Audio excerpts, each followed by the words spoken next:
পায়েসের স্বাদ ভালো হয়। এত অতিথি আসছেন, সকলে যেন খেয়ে তৃপ্তি পান।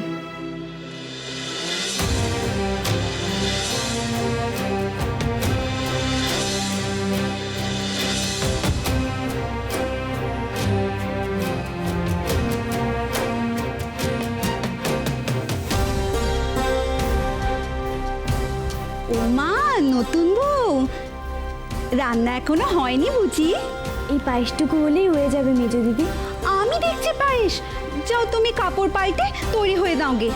ওদিকে আবার ভাত কাপড় হবার সময় হয়ে এলো কি না। যাও।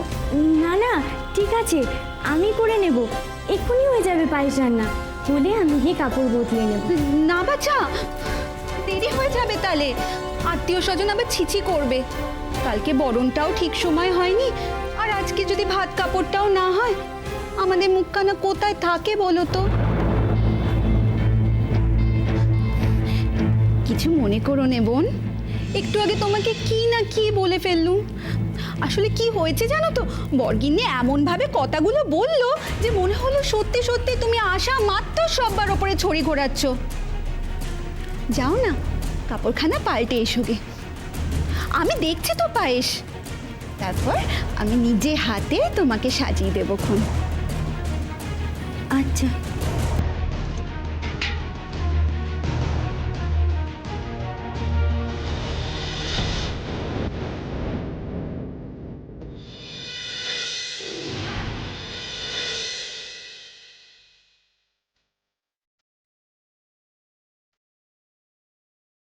অনেক বড় ঝড় আসতে চলেছে তিলোত্তমা, সাবধান।